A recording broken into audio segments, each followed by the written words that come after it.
मेरे प्यारे बच्चों, आप सभी का मेरे YouTube चैनल पे स्वागत है। आज कल हमने द्रव्यमान ऊर्जा तुल्यता और स्थितिज ऊर्जा के बारे में बात की थी और साथ ही साथ हमने संवेग और गतिज ऊर्जा में संबंध बताया था। आज हम लोग बात करेंगे सबसे पहले ऊर्जा संरक्षण का सिद्धांत क्या है, उसके बाद में हम लोग बात करेंगे यांत्रिक ऊर्जा का संरक्षण। ठीक है ना। तो सबसे पहले आज बात होने वाली है ऊर्जा संरक्षण का सिद्धांत क्या है। देखिए, ऊर्जा संरक्षण का सिद्धांत बताता है, यानी ऊर्जा संरक्षण के सिद्धांत के अनुसार ऊर्जा न तो नष्ट की जा सकती है, यानी ऊर्जा को आप खत्म नहीं कर सकते हैं, नष्ट नहीं कर सकते हैं, और ना ही इसे उत्पन्न किया जा सकता है। इसका एक रूप से दूसरे रूप में रूपांतरण ही संभव है। केवल एनर्जी को आप एक रूप से दूसरे रूप में परिवर्तित कर सकते हैं, या दूसरे शब्दों में हम इसको ऐसे कह सकते हैं, जब ऊर्जा का एक रूप विलुप्त होता है तो वही उतने ही परिमाण में किसी अन्य रूप में प्रकट हो जाता है। यानी ऊर्जा अगर एक रूप में खत्म होती है तो उतने ही परिमाण की एनर्जी कहीं दूसरे रूप में उत्पन्न हो जाती है। ठीक है ना। अगर ऊर्जा कहीं पे खत्म होती है एक रूप से तो दूसरे रूप में उत्पन्न हो जाएगी। देखिए, ऊर्जा संरक्षण के सिद्धांत को हम व्यापक रूप से ऐसे समझ सकते हैं कि ब्रह्मांड की समस्त ऊर्जा संरक्षित रहती है। यही ऊर्जा संरक्षण का सिद्धांत है। देखिए, ऊर्जा संरक्षण के सिद्धांत को हम बहुत आसानी के साथ समझ सकते हैं।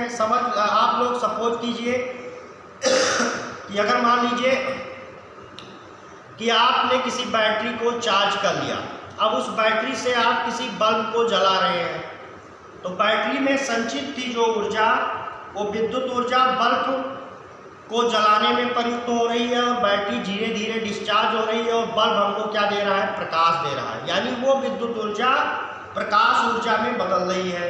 ठीक है ना।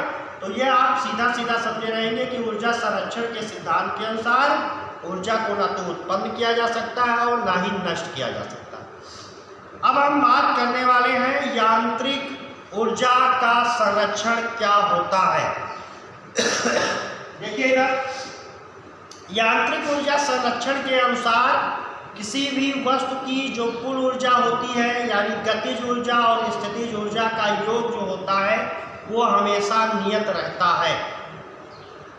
गतिज और स्थितिज ऊर्जा का योग हमेशा क्या रहता है, नियत रहता है। यही यांत्रिक ऊर्जा संरक्षण का नियम है। तो यांत्रिक ऊर्जा संरक्षण के बारे में अब हम लोग बात करेंगे। ठीक है। तो अब बात होगी यांत्रिक ऊर्जा संरक्षण के सिद्धांत के बारे में। देखिए, हमने मान लिया कि ये आपका क्या है, ये आपका पृथ्वी तल है। अब पृथ्वी तल से कैपिटल H ऊंचाई पर यहां स्मॉल m द्रव्यमान, माना स्मॉल m द्रव्यमान की कोई वस्तु पृथ्वी तल से स्मॉल h ऊंचाई पर किसी बिंदु A पर, इसका क्या नाम है, A है, किसी बिंदु A पर स्थित है। ठीक है ना।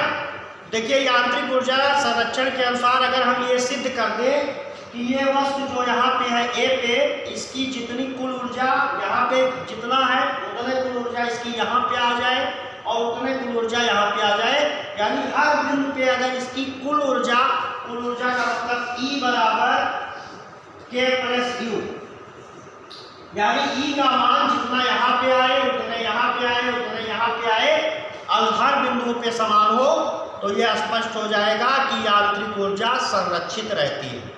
ठीक है, नियत रहती है, यानी गतिज और स्थितिज ऊर्जा का योग नियत रहता है। यही हमको प्रूफ करना। ठीक है। तो देखिए, माना स्मॉल m द्रव्यमान की कोई वस्तु पृथ्वी तल से कितनी ऊंचाई पर, h ऊंचाई पर किसी बिंदु A पर स्थित है।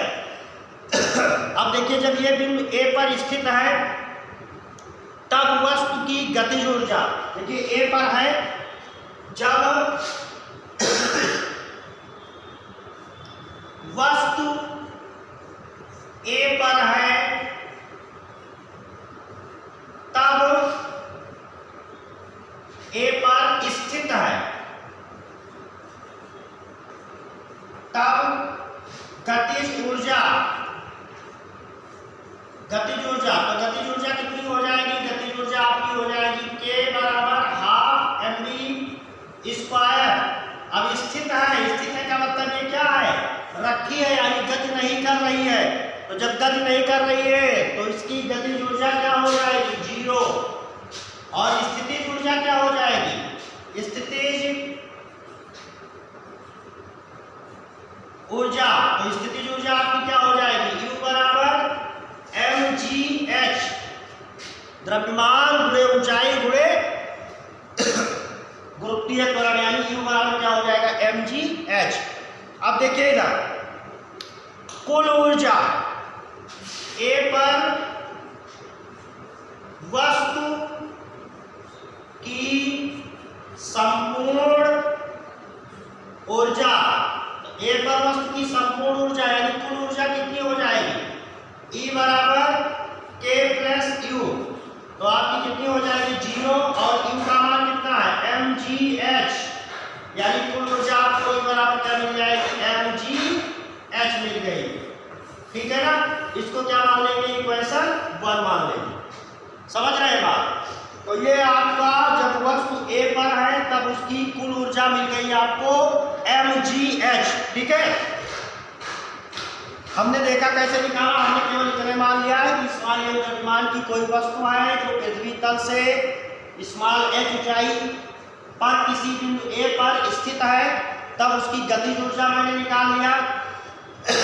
वो स्थित थी, गति नहीं कर रही थी, इसलिए उसकी काइनेटिक एनर्जी 0 हो गई और पोटेंशियल एनर्जी कितनी हो गई? mgh हो गई। टोटल एनर्जी उसकी हो गई mgh। इसको इक्वेशन 1 मान लिया। अब देखिए आगे हम लोग बात करेंगे, तो इसको हम रख दिए देते हैं।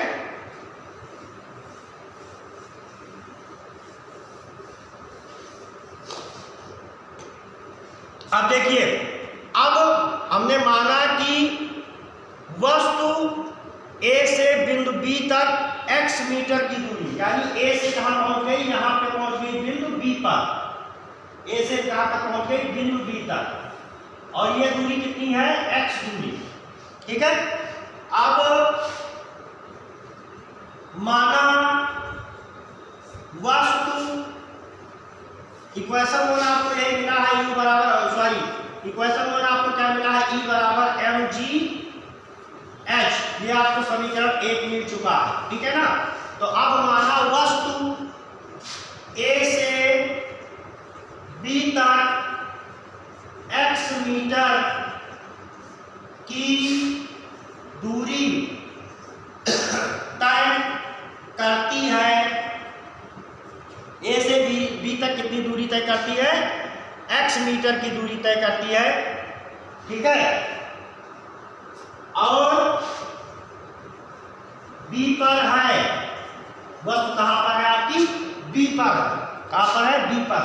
तो B की यहां से पृथ्वी तक से इसकी ऊंचाई कितनी हो जाएगी? h में से x को क्या करेंगे? घटा देंगे, इसको c मान लीजिए। ठीक है ना? तो ये क्या हो जाएगा? अगर पूरी ऊंचाई A से C तक पूरी दूरी h है, h में से AB की दूरी x को घटा दे तो ये क्या आ जाएगा? h माइनस x आ जाएगा। ठीक है, अब देखिए अर्जित वेग b है, यानी जब ये वस्तु कहां पे पहुंचती है? B पे पहुंचती है, तो एक इसका वेग कितना हो जाता है? b हो जाता है। तब अब यहाँ पे हमको वस्तु का वेग निकालना है B पर, तो हम कौन सा समीकरण लगाएंगे? गति का तीसरा समीकरण, क्योंकि A के प्रारंभ में उसका वेग क्या था? 0 था। तब b स्क्वायर बराबर u square plus 2a s, अब a नहीं आ रहेगा, प्लस क्या लिखा जाएगा? 2gs, और s के बजाय यहाँ दूरी क्या है? x। दूरी क्या है? x। ये सूत्र क्या होता निकला है। बी स्क्वायर जब कोई वस्तु गुरुत्व के अधीन गति करती है तो बी स्क्वायर बराबर यू स्क्वायर प्लस 2gh होता है, लेकिन यहाँ पे दूरी क्या है, x है, ठीक है ना। अब देखिए यहाँ तो अब ये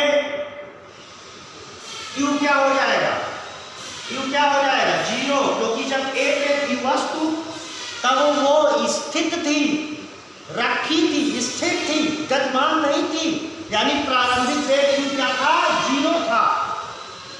यहाँ b पे जब पहुंची तो उसका वेग उसने ये यहाँ पर पहुंचने बाद क्या वेग अर्जित कर लिया, b वेग अर्जित कर लिया। तो जब उसने b वेग अर्जित कर लिया तो b स्क्वायर बराबर आपको मिल जाएगा 2gh, और चलिए दूरी आपकी क्या है, x है।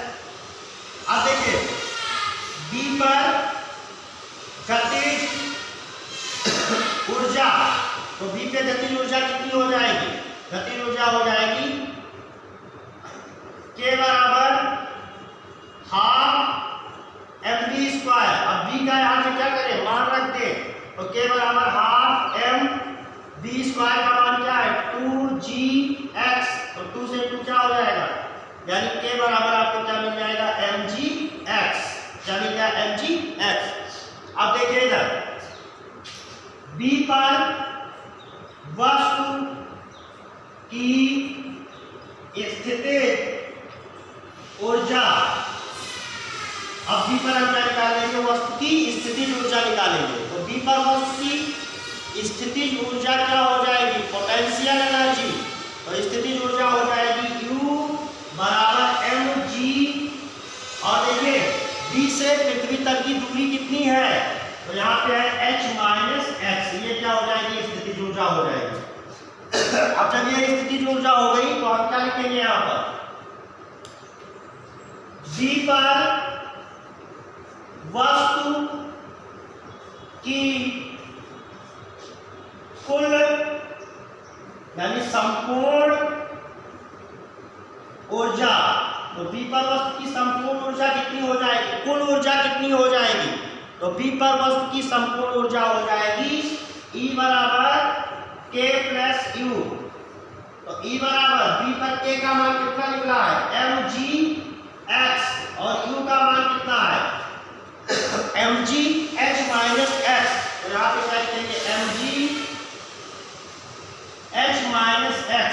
देखिए ये आपका हो जाएगा E बराबर mgx, ब्रैकेट को ओपन कर देंगे, mgh माइनस mgx। अब देखिए mgx कट जाएगा, तो E बराबर आपको क्या मिल गया, देखिए E बराबर आपको मिल गया mgh।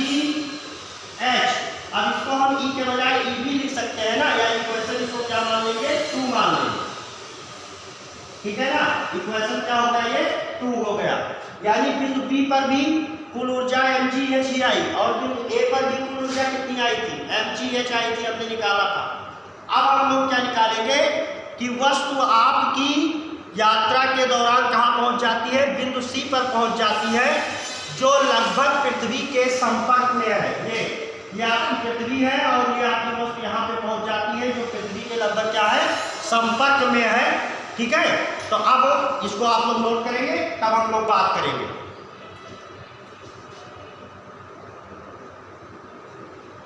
अब देखिए आगे हम लोग बात करेंगे, हमने 2 इक्वेशन निकाल लिया, जब आपकी वस्तु A पर थी तब संपूर्ण ऊर्जा कितना मिला mgh, और जब B पर थी तब भी कितना मिल गया mgh मिल गया, ठीक है ना। अब हम लोग बात करेंगे तीसरे कंडीशन की, तीसरी स्थिति के बारे में बात करने जा रहे हैं। तो तीसरे कंडीशन के बारे में हम लोग बात करेंगे। तो तीसरा कंडीशन हम क्या मानेंगे, तीसरा कंडीशन हम ये मान लेते हैं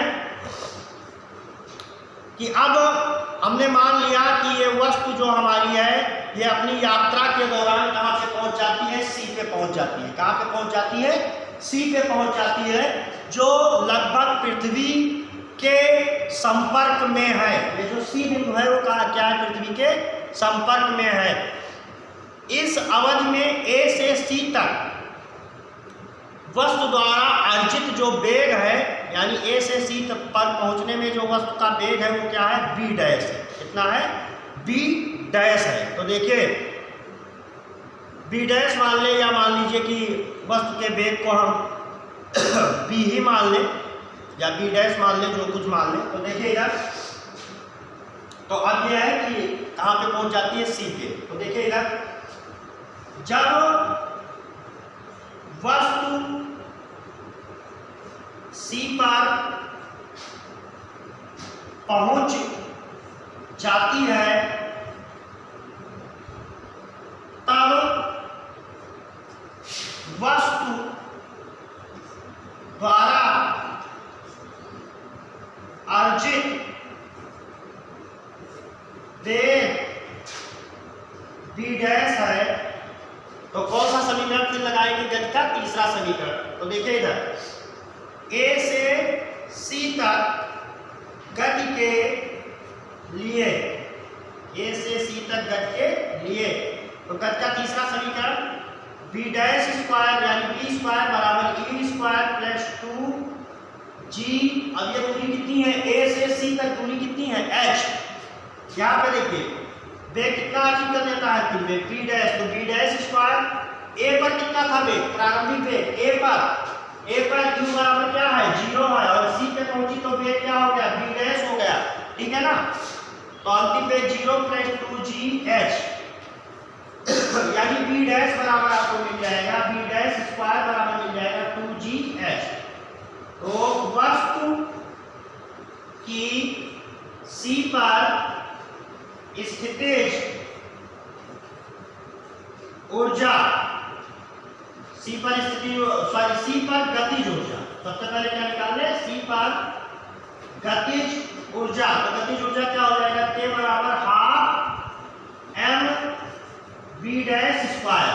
तो क्या हो जाएगा, के बराबर half M B dash square. B dash square का मतलब क्या हो जाएगा, 2gh, 2 से 2 कट जाएगा, तो के बराबर क्या मिल जाएगा, mgh। ये क्या मिल गया, सी के काइनेटिक एनर्जी, गतिज ऊर्जा। अब देखिएगा, सी पर स्थितिज ऊर्जा, तो सी पे स्थितिज ऊर्जा यू बराबर क्या हो जाएगा, mg गुणे 0, क्योंकि सी क्या है, लगभग पृथ्वी के संपर्क में है। तो जब पृथ्वी के संपर्क में है तो पृथ्वी तल से वस्तु की ऊंचाई h क्या हो जाएगी, सी के लिए 0 हो जाएगी। पृथ्वी तल से वस्तु की ऊंचाई h क्या हो जाएगी, 0 हो जाएगी। और जब h 0 हो जाएगा सूत्र वैसे होता है mgh, लेकिन यहाँ h बराबर क्या लिखेंगे, 0, क्योंकि सी बिंदु लगभग पृथ्वी के संपर्क में है। तो जब लगभग पृथ्वी के संपर्क में है तो क्या हो जाएगा, 0 हो जाएगा। तो u बराबर क्या हो जाएगा, mg गुणे 0, यानी u बराबर क्या हो जाएगा, 0 हो जाएगा। अतः सी पर वस्तु की संपूर्ण ऊर्जा, तो वस्तु की संपूर्ण ऊर्जा क्या हो जाएगी, संपूर्ण ऊर्जा E बराबर आपकी हो जाएगी K प्लस U। तो E बराबर K का मान क्या है, mgh, और U का मान क्या है, 0, यानी E बराबर आपका क्या मिल जाएगा, mgh। अब ये देखिए mgh किस पे मिला, C पे। तो इधर हम क्या लिख देंगे, इधर हम लिख देंगे E बराबर फिर क्या मिल गया, mgh किस पे मिल गया, ये इक्वेशन 3 मिल गया, और ये किस बिंदु पे मिला, C पर, किस पर मिला, C पे। तो देखिए इधर इस प्रकार समीकरण 1, 2 व 3 से स्पष्ट है कि वस्तु के मुक्त गमन के दौरान सभी बिंदुओं पर गतिज योग स्थितिज ऊर्जाओं का योग नियत होता है या नियत रहता है। किसी स्थिति में गतिज ऊर्जा अधिक है तो उसी स्थिति में स्थितिज ऊर्जा का मान अपेक्षाकृत कम होता है, परंतु प्रत्येक बिंदु पर दोनों ऊर्जाओं का योग नियत रहता है। अतः इस उदाहरण से, इस संबंध से स्पष्ट है कि यांत्रिक ऊर्जा संरक्षित रहती है। यही यांत्रिक ऊर्जा संरक्षण की पुष्टि करता है, क्योंकि ए बी सी तीनों बिंदुओं पे यांत्रिक ऊर्जा यानी गतिज ऊर्जा और स्थितिज ऊर्जा का योग नियत प्राप्त हो रहा है। ठीक है ना, तो इसको आप लोग नोट कर लेंगे, पढ़ लेंगे। अब हम लोग अगले टॉपिक की बात अगले वीडियो में करेंगे। धन्यवाद।